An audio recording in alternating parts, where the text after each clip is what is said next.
One of the big allegations that came out of that was an allegation of rape. That she was a rapist. Tekashi69 personally uploaded the video. Remember, I'm not touching the girl, I'm not having sexual intercourse with the girl, I'm not doing nothing. He never forgot that. He wanted everybody who helped spread that, he wanted them to all pay. I want to say to all my haters that, you know, I really appreciate y'all. Because 2 weeks ago, nobody was jacking Tekashi69, but y'all niggas made me relevant.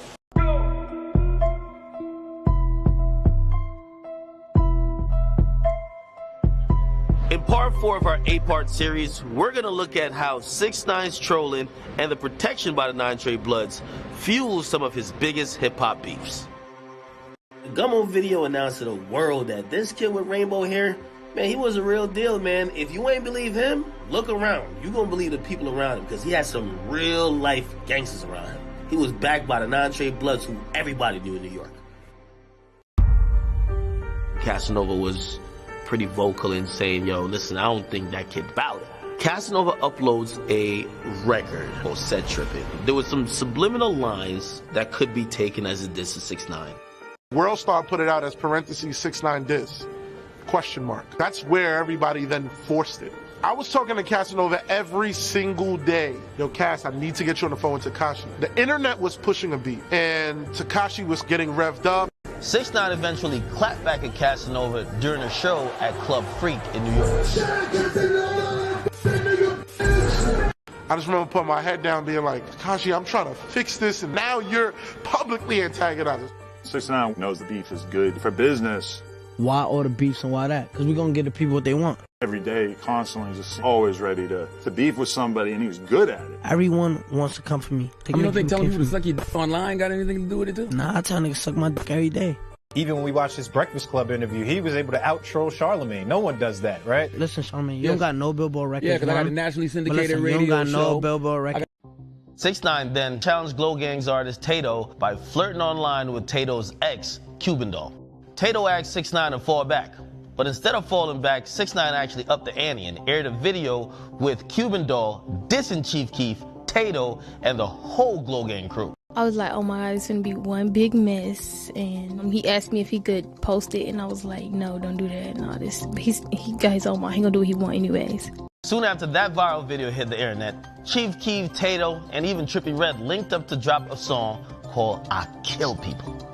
I remember that whole beef, them going back and forth, him really trolling Chief Keef. Tekashi didn't need people to like him. He wasn't bothered by everything that you've seen him react to. He understands how the internet works. Views, right?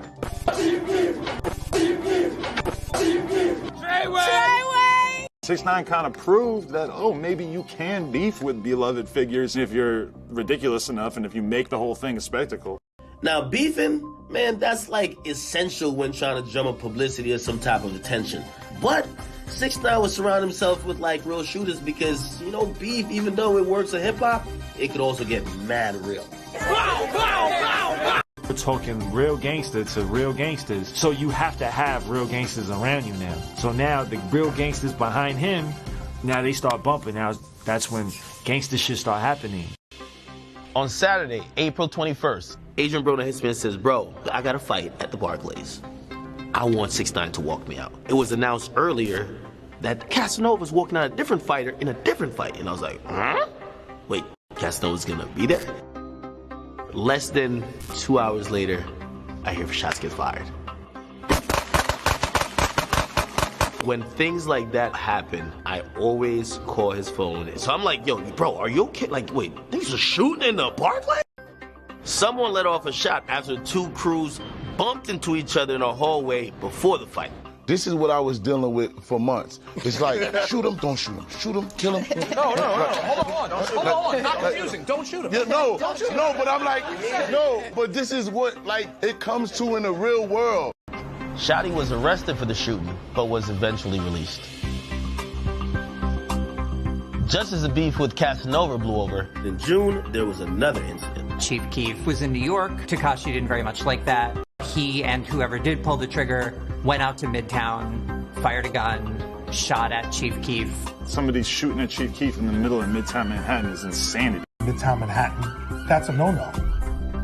He was also going out, getting into disputes in different cities. And he started believing that he was indestructible. With so many beefs under 6ix9ine's belt, he kind of became a liability. Live shows were being canceled left and right. He couldn't get nothing going in the U.S. Like, no one even wanted to look in his direction. You know, these venues are scared of you. Because right now, as we all know, these venues don't want nothing to do with me. It's a Slovakian, like, record label. He was like, we got to get him popping overseas. I'm so happy to be in Barcelona.